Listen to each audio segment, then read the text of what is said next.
Hello guys, welcome to Done Dirty Diaries, episode 7. My name is Orgus. And my name is Bridget. And welcome back guys. Today we decided to talk a little bit about my influencer journey and how I started and why I became an influencer. It all starts back as a kid. When I started, at the age of 9 or 10, I became really obsessed with cameras. My dad brought me a camera. We were talking about this. I'm serious. You need to show me these videos because I only imagine your face now on a little kid's body with the mustache and stuff. That's the only way I can imagine you. I don't know what you would look like when you're a young baby. Yeah, I didn't even have a mustache back then, but I would do Of course not. You were 9 years old.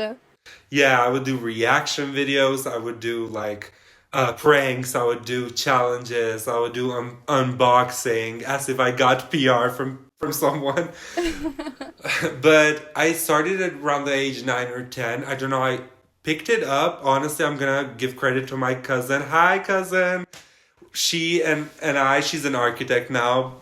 She was really also passionate about passionate about the creative stuff. She kind of taught me how to edit, and we started editing together, but she never thought of it as something to do professionally or to get paid of it, because I guess people have different preferences about how much they want to put themselves out there. I really enjoyed putting myself out there, so I picked up editing.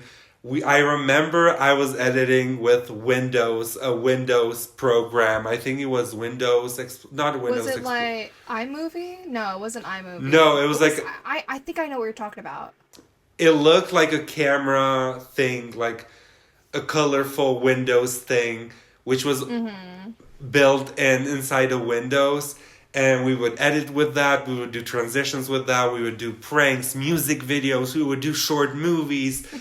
And then I was like, wait, cousin, please help me put a video out on YouTube, because YouTube was really popping, dude. I don't know if you remember those YouTube days where everybody was picking up YouTube. Everybody was doing pranks. Everybody was starting makeup on YouTube. They were doing niches. It was almost like the Netflix of everything. You know what I mean? People were watching YouTube, period. I started doing YouTube videos. My cousin helped me for one video, and then I was doing the rest when I was going to vacation with my family, everything. And I really fell in love with it. But why am I telling this story is the emotional side of becoming an influencer. I think for a lot of people can relate to the fact that, and even you, Bridget, can relate to the fact that there's ups and downs emotionally. Because the whole point of becoming an influencer and being successful at it is building that thick skin or building that tolerance for you to not get affected by people. So in high school, I was scared of getting the same bullying as I got in middle school. So that energy or that negativity as a kid and being very fragile got into me. So that was a low for me, because I privated all my videos and I was like, okay, in high school, I'm not going to post anything. So that was the effect number one. I went emotionally. Yeah. That was the first big pause, but this is not the first one. And I think a lot of influencers struggle. That's why a lot of influencers stories or YouTubers or just content creators in general, they say, oh, I started this when I was a kid, but all my old videos are private. Even James Charles, even Alicia Marie, a lot of people have started a long time ago, but then they had a reappearance because they had a pause. And I think it's because a lot of times we internalize the opinions from other people. And you guys can say, oh, you weren't strong enough. Why do you care what other people say? There's people more bold. I did a lot of research in this, and it turned out that psychologically wise, every human has reaction by other humans, by how other humans even sometimes make faces or face gestures, hand gestures, language. Everything gets internalized in our subconscious mind, and it leads eventually to results in our real life. So that's what happened to me. I got bullied for 3 to 4 years of people trying to shut down like my whole Oh, Marcus. passion. Yeah, I don't want to That's like, so horrible. I'm so sorry. What yeah. miserable people, actually. What miserable people. Yeah, but the thing is, like, they were kids, but even adults do that now. So Yeah. it's like a character thing, character problem people have. But the thing is, like, when you hear a lot of the negative, it's obviously internalizes. Internalizes in a way. And I know you were talking about me earlier, not talking about me, but talking to me earlier about kind of like a topic we wanted to bring up and how internalizing like negative things kind of shapes your outcome. Like I told you earlier, where I'm in psychology right now and I'm learning about this same subject, and my teacher was saying, oh, well, if I'm telling myself I'm the worst teacher ever and people are telling me that, I'm internalizing that, will I show up to class and, like, do a good job? No, you won't. But of course, like, if you're doing, like, that other side of it and being very narcissistic, egotistical, and being like, I'm the best professor in the world, it's kind of affecting your performance in a good way, but also, like, you're kind of looking really nasty. So if you're saying, I'm a good professor, I'm not better than most, but I show up every day, I put my best foot forward, then it's gonna have good results. Because, like, for example, like how you said, oh, if I'm internalizing all this other stuff from what other people are saying, it's gonna put my motivation and drive down. That's why you privated those videos, right? Yes, because eventually, because it's in the subconscious brain, guys. It's so weird because it's like back there. It's like it's not our thoughts. It's not our current thoughts. It's just something that registers like a tape, like a CD back there in your brain. But it's actually the core thing you believe. You can tell yourself all day, oh, this is what I believe, this is what I am. You're probably, by telling yourself that, you're affecting your future subconscious. This is what therapists also do with CBT, cognitive behavioral therapy, where they give you homework to reflect on yourself and label your thoughts. So every time you have a negative thought, you can label it as wrong, because every thought that doesn't have evidence, for example, someone can say to us, oh, you're horrible at content. Okay, what is the evidence that I'm horrible? And I know it seems really easy to say it, but CBT, cognitive behavioral therapy, actually takes a lot of work, because you should do it daily. You should do the homework daily for it to be effective. That's why I was a little bit even questionable. I was questioning this topic before we went into this podcast, guys, because I was like, wait, I haven't started doing CBT myself, but I know it works and I know it's a practice. Therapists do it a lot. But I think it's something that even I want to start doing and not be lazy with it, because therapy, not everyone can afford therapy. Like therapy, I don't know about the US. I know in the US is also very expensive, but in Kosovo, you should have like 3 times the medium wage. You should make like 3 times the medium wage for you to go to sessions regularly, because it's that expensive. Yeah, and ooh, that with healthcare, sorry to cut you off, but that with healthcare, that's a big motivator, well, demotivator for people to avoid therapy because of the costs, the time. Oh, well, I don't want to talk. I don't think it'll help me. But one of those big factors in people not going to therapy and getting help is because it costs so much. Some people don't even have health insurance. And I think it's also a form of health insurance that if it can't cover it, it is extremely expensive. Yeah, that's what sucks. In Kosovo, we have public hospitals, but people do, I don't know why they feel this sort of shame to go to public hospitals, because only very severe, I know this is kind of maybe explicit, but and maybe like trigger warning, but like very severe people who are like very in deep depression go. But I would encourage any type of person, even if you have the smallest problem, if you feel like you need someone, like Lana Del Rey said, sometimes to help yourself, sometimes to help yourself, you need a whole village. Use a whole village to help yourself, because I know, even if it's bullying or even if it's just people day to day talking negative stuff to you, sometimes you need to dig yourself up that hole to be better. Do you think that mental health is a taboo discussion topic in Kosovo? Or for this generation, kind of? I think yes, because every single younger generation is trying to be more tough and trying to be like, oh, we have like thicker skin, we don't care now. Like, it's really weird with these young generations, and even with our generation. It's getting better with some groups of people who are like very open minded and very like, there's no judgment there about therapy and like mental health. But there are some group of people who are like, oh, we're like tough. We're like, and usually those people are the bullies. Those are the like people who put up the camouflage. But everyone should know that even if you have a strong camouflage, eventually you will need that support, and you need to have a healthy understanding of the world to function basically in the world and be healthy. So mental health is important for anyone. Whether you think you have a thick skin or not, it's important to anyone.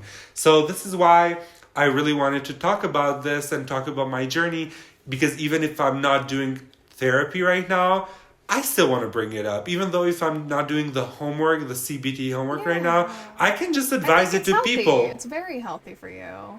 The whole social media journey is these ups and downs until you get to a point where you're like, wait, like I shouldn't read comments, I shouldn't care if I read them, because we care at the end of the day. The whole what psychology says is that we're humans and we're meant to have a reaction. We're meant to be affected, but it's how you deal with the information you get. So the whole journey is ups and downs. If you really don't know how to deal with that, you kind of just freeze. And that freezing moment can be a year, can be 2 years, can be 3 years, can be all sorts of dark things. And that's why I think mental health is really important. And I'm glad that we have the internet today. Guys, our phones are very destructive, but if we use our phones for skills, to build up skills, to reflect, to use it for therapy, to use it for CBT, to use it for for journaling. Bridget, I know you mentioned that you did journaling. I've never journaled, and I did journal during this week. It was so helpful watching my thoughts on a paper. It was almost like unloading. I swear to God, it's like almost unloading what you think into a paper. And it makes you feel like all that weight that was like on your shoulders, like it's now on a paper, and you can see it and you can analyze it and you can think easier about it. I think it's very important that you reach out and kind of like go to your village, per se, for that help. I know a lot of people don't have a lot of those social circles or social support, but like, for example, if you're in school, your counselors, your social workers, a trusted adult, your teachers, maybe even your friends' parents. I know I kind of like reached out to one of my best friends from the past parents when I was going through something, because I was a child of divorce, and that was like really hard to process. And like, I talked to my best friend's mom at the time, and it was really comforting to have that adult kind of looking out for me. And I'm really glad you started journaling. That's really exciting. I haven't journaled in a while, and I feel like you starting journaling will kind of motivate me to continue journaling, because I love just going through it and being like, oh my gosh, like this is how I was feeling on that day. And this journal is from when I was in EMT school. So I'm gonna always cherish this journal and kind of appreciate all the things that I went through and kind of all the steps I took, because looking back in like 2 years, 1 year from now, from 2 years ago per se, I'm looking back and I'm like, wow, I've accomplished so much, and I'm kind of like beating myself down, being like, oh, I'm like worthless, I'm a failure, yada yada yada. But I'm such a different person than I was from like 5 years ago, 3 years ago, 2 years ago. And it makes me so sad to hear that you stopped recording for like 3 or 4 years, because I would have loved to like watch your content while you were here in America. That would have been so exciting. I'm so sorry that people push you down and do that, because people they have the audacity to do it behind a screen because it's like they're projecting onto you because they're not happy with themselves, they're depressed themselves, they're miserable. And the fact that some people have even the audacity to say it to our faces, those people are the most hateful, miserable people ever. And you can tell they don't have people in their social circle, so that they take that out on whoever they can, whoever they see as vulnerable, whoever they see as lower as them. Because if we have high expectations of someone else, or if we're like intimidated by someone, we're not gonna share like our views and stuff. It's kind of like the subordinates of a workplace. Like, you're a new person in a workplace, you're not gonna go around being like, well, I think this, I think that. No, you're gonna stay in like in your place, in quotations. But say you've been at that company for like 2-3 years now, and you kind of have an idea of how things work, and kind of like the wrongdoings of some people, or how someone does this one thing and it's really disrespectful. Then you're going to be more confident to put your 2 cents in, because you kind of have that kin of expectations, morals, and values of these people. So I'm really sorry that's like, that makes me so bewildered that you stopped recording for that long, because you seemed like such, and you do seem still like a passionate person for content creation. The fact I just found that you started at 9 years old, 10 years old, is crazy to me, and it shows me that you've been a dedicated person for 11 years now. Even though you've had those breaks, I want to say I'm really proud of you, and you're really inspiring to a lot of people. And don't let little comments like that get to you. Laugh them off. They just want attention, because if you give that attention, you're giving them that power. You're giving them that power of your emotions, and that's what they want.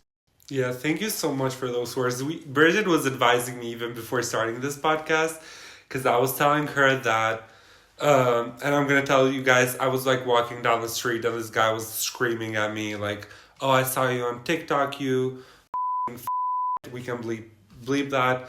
And I kind of responded back to him because like it really frustrated me.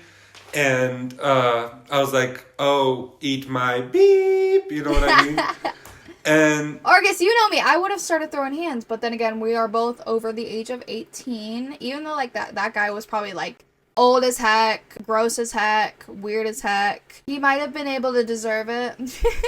But then again, it's like, it's not worth getting that charge. It's not worth going to jail. It's not worth getting so worked up for that, because in his head he's like, haha, laughing like, look, you can't believe that I just called you that in public, yada yada yada. And I'm glad you kind of like not freaked out. You didn't freak out at all. You kind of gave him what he deserved, because he needs to be told up straight in his face that he's being a and we're gonna bleep that too.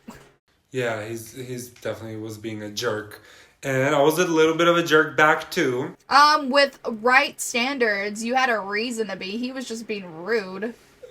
Rights reserved. Now, besides anything that happens, anything that comes at me, the main thing that I learned, even from like the manifestation realm of thing, is to alchemize things. Now, I alchemize through telling this story on our podcast, talking about the gap, talking about the bullies. Journaling is also a way of alchemizing things and turning. It's not always like positivity that should be alchemized. All types of energy is energy. So even if you're feeling bad, alchemizing it and putting it into something, into a text, into paper, into a video, into creation, into art. I mean, the best type of art has been created. Even like when a celebrity goes through a breakup, they write a whole breakup album. Besides freezing and having that freezing moment that I used to have in the past, and a lot of people deal with that type of problem of not knowing how to react, not knowing how to pick up themselves in life, just alchemize it, turn it into something, put it into something, and not something that will get you in trouble, like Bridget said, because I could have thrown hands. That he made me so frustrated. I gotta believe that too. I could have like thrown hands, but I can make a video about it. I can talk to my friend about it. Like, I can alchemize it into a way that's profitable for me, and we can get views, and we can get other people relating it to it. You could monetize it. Ooh. Yeah. Ooh. And we can like get ourselves out there in a very different and unique way by doing it. So now every time someone tries to throw something at me, I'm just gonna alchemize it like a magician and I'm gonna be in the win. And I'm not gonna say that I'm not gonna go through a low moment again. I'm always gonna go through low moments, but I'm gonna deal them differently. And I know it's easier said than done, because even journaling sometimes, like, I'd be lazy to journal sometimes, but it's something that Yeah, it's been a while since I've written my journal. yeah, but it's something that, like, you can get into it slowly. Just like with studying, I had a phase where I was really lazy to start studying, but it's like you should, when you see the help, when you see the result, just like with studying, you see the good grades. With journaling, you see that you feel more light emotionally. When making creation, you also feel more light emotionally. You feel happy while editing. You're doing your passion. It's something that, I don't know, it really makes me happy that I found this out, and I'm really proud because I turned 21 recently. Oh yeah, guys, guess what? It was Orgus's birthday! Say happy belated birthday to Orgus. It is Orgus's birth month, so we're still celebrating. Probably by the time this episode's out, probably it'll be still April. But if it's May, then last month was Orgus's birthday month. Please, please, please, please, please say happy birthday in the comments. DM him, comment on his videos. Happy belated birthday. Give him all the love and support, because, you know, birthdays only come every 365 days. Like, come on now. Thank you also to everyone who was wishing me happy birthday, but I'm really happy to learn these things, and I'm really happy that every year we take more tools to be better, honestly. And I'm happy I got to discuss about this topic. I know it's a little bit sensitive to someone, but I think it's more important and more people should talk about it. Okay, Orgus, so we all know that most people connect through their phone, through the internet, social media, all that. But have you ever lost your phone? Do you know where you ended up finding it, or have you always just had it in your pocket? Okay, I once lost my phone because my sister, I was really young, my sister was even younger than me. She hated the fact that she didn't have a phone, so she pushed my phone under the place where we shower, which was really risky, electricity risk. And for months, I was like, where's my phone? Like, I don't have a phone. Yeah, for months later, while we were cleaning and stuff, not that we didn't clean, but like we never look under there because it's like risky, you know what I mean? But we looked down there and we saw that my phone was there, and my sister told us, oh, I did that on purpose. I just hated the fact that... That's crazy. Yeah, she was like, I just hated the fact that I didn't have a phone, so I just pushed your phone when I saw it in the bathroom. You gotta bring up this story to her this week and be like, why would you do that to me? You hid that from me for months? Are you serious? She probably forgot about it, though. Yeah, but it also was under the what's it called? Like the bath stall, you know what I mean? No, what's it called? The bath towel? Like the rug? No, the bathtub. So was there like a little crevice under the bathtub? No, a bathtub, like, you know, like not a thing where you lay down. So the floor of the shower? Yeah, oh my god, yeah. So my sister hid the phone under the floor of the shower. And That's sometimes crazy. Water's there, and a lot of water actually can get there. So when I found my phone was already broken. We tried to put it in ice. Not in ice, we tried to put it in rice. Yeah. To kind of like ice would be even much worse. Yeah, it didn't work. I had to get a new phone. I was so mad. Imagine someone telling you, oh, I did that intentionally. Have you ever lost your phone like this? Or like a crazy story of how you lost your phone? So, this was probably a few weeks ago. I was out with my friends. We went to the bar. And we came home, and I believe I got a little more, not cross-faced, but blank-faced more than I should have. Of course, we were drinking, you know, we're all of age. And she had a friend over as well, and we ended up ordering, like, Wendy's or something. But I started kind of, like, blacking out around that time before we got Wendy's. I do not remember anything from the Wendy's order to about 3 a.m. before her friend went home. And I remember waking up, and I thought I was laying on her bed because, like, we slept in the same bed. I guess I never made it to the guest room. There's literally a guest room. I don't know why I didn't go over there, but that's how, like, phased out I was and blacked out I was. I thought I picked up my phone and saw that it was 9 a.m. And I was like, okay, I'm gonna go back to sleep till, like, about, like, 10 when I need to leave.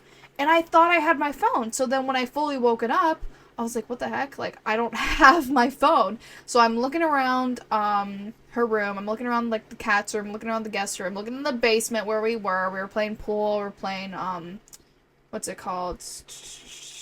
Ping pong? We were playing cup pong. Yeah, not ping pong, but cup pong.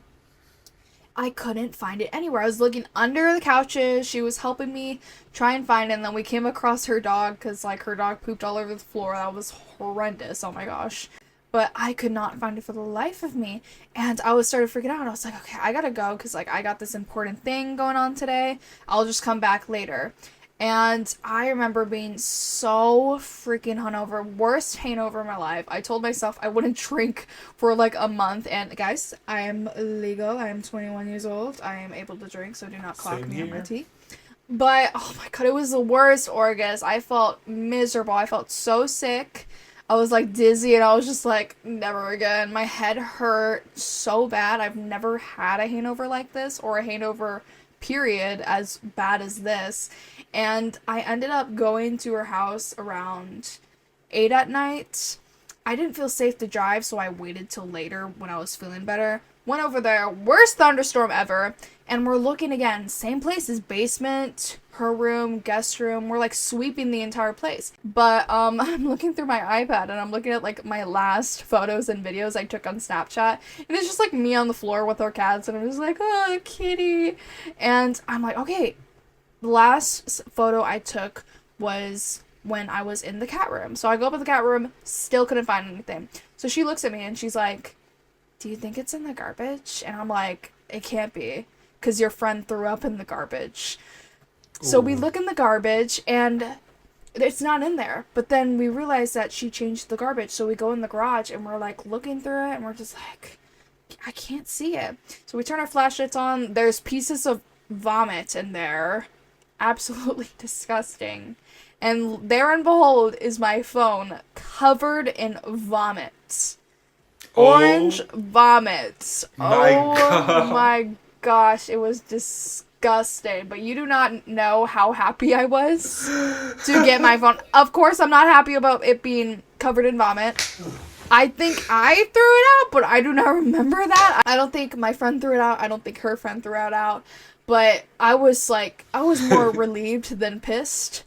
I washed my phone as best I could, got home, put it in like some sanitizing solution. Of course, not the entire phone, because then like the phone would die.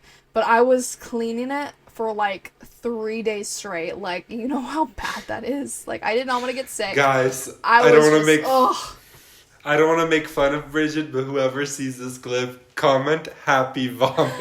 But I feel like people, at least, you know, like, at least it didn't get picked up by the garbage people and like been gone forever. At least it was working perfectly fine. It was just covered in vomit. That's like the worst part about it. The part where you were like, and I was happy when I found it. It kind of makes me laugh. Happy, but like, you know, like not very happy about the vomit. You know, like it could have been like worse circumstances. Like, I was kind of low key questioning my friend. I was like, do you think your friend doesn't like me? Do you think your friend took my phone and threw it in a lake or something? Like, I was thinking about the worst possible solution, but one of the reasons was a worse solution, because it was just like, oh, would you rather have your phone, like, gone forever or covered in vomit? I kind of need my phone, man. I cannot afford a new phone right now. Heck no. So it's working, right? Okay. Oh, yeah, it's working, you know. It was covered in vomit like 2 weeks ago, but, you know, it's clean. Now it's probably all the bacteria is out. Dude, phones are nasty. Phones are so nasty. I always get so disgusted when I come back from work, because when you work as a cashier, imagine like how much money you touch, and I always have this imagination. I'm like, this money could have traveled all over the world, and it's like in the cashier like thingy. No, cash machine. Speaking of money, I left this part out because it was irrelevant. So her friend gave me $12 because I got her DoorDash Wendy's, right? The money was also in there, and it was also covered. Oh my god! Hey man, money's money. I cleaned it. It's probably not. It's probably not the best, but you know, I spent that money a little bit later. That sounds really bad. I got rid of it, basically. You know, $12 is $12, which sounds absolutely disgusting and gross. Like, I know germaphobes ever are looking at me and be like, you are disgusting. But yeah, I think about that too. Like, this, like, $100 bill, this was probably, like, used for, well, not, no one's gonna use a $100 bill for that type of extracurricular activity. You know, when they roll it up, like, a little dollar bill into, like, a little tube and they sniff something from that. Ooh, girl. I'm not saying I'm doing anything. I didn't do anything. I'm just saying. Yeah, we're not doing that. When we know what that is, girl. I would almost want to, guys. We would repost if you guys do the Zara Larsson dolphin trend, but with the vomit story in the middle. Imagine like I lost my phone in the garbage, and it was covered with vomit and the dolphins on the side.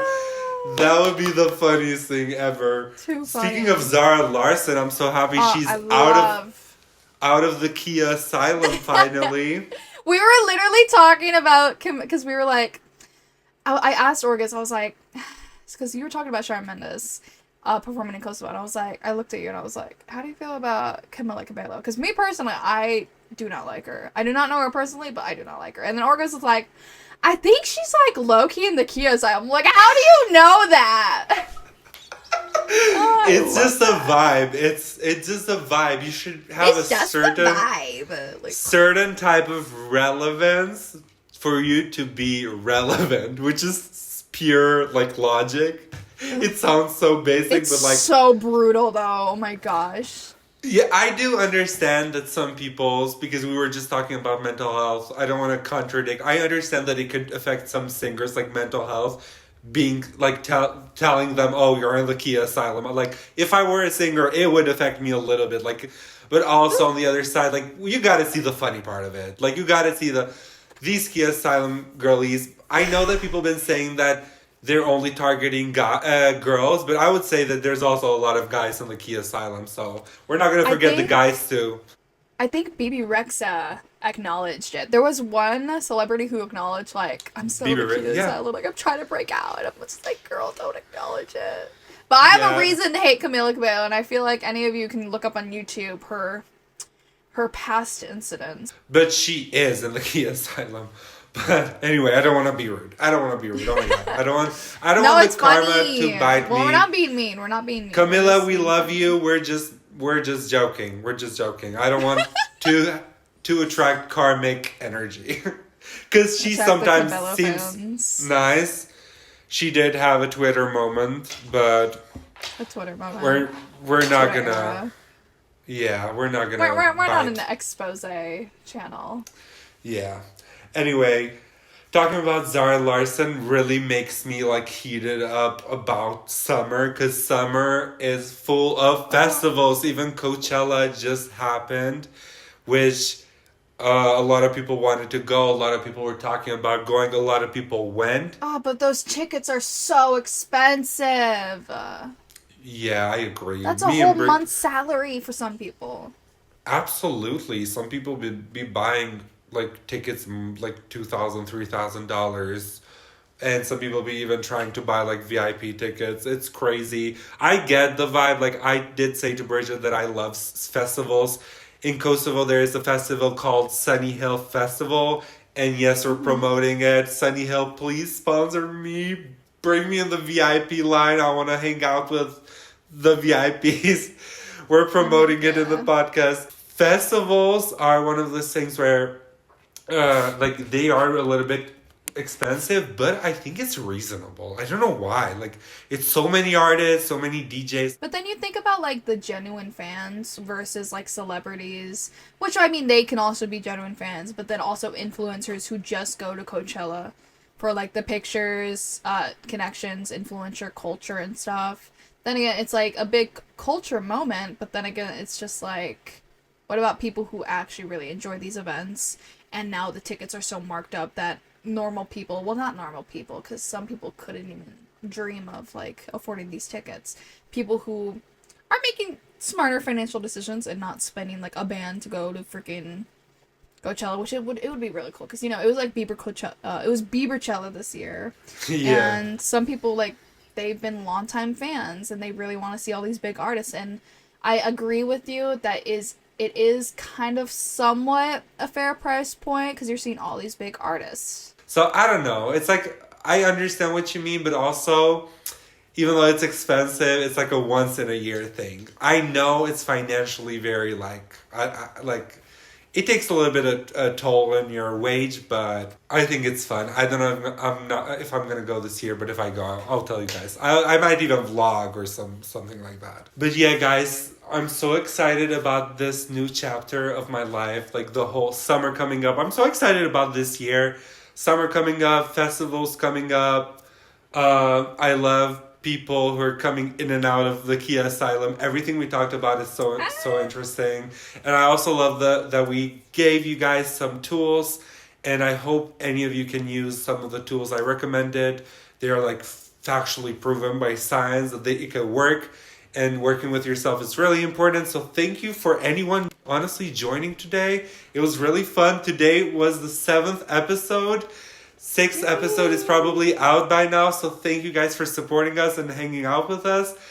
I am Orgus. And I'm Bridget, and make sure you can follow us on social medias. We have Instagram, TikTok, and YouTube on Shorts. And then, of course, follow us on any platforms that you stream podcasts on. And, of course, make sure to wish Orgus a happy belated birthday. And then we'll see you guys in the next episode. Bye-bye. Thank you. I love you guys. Bye.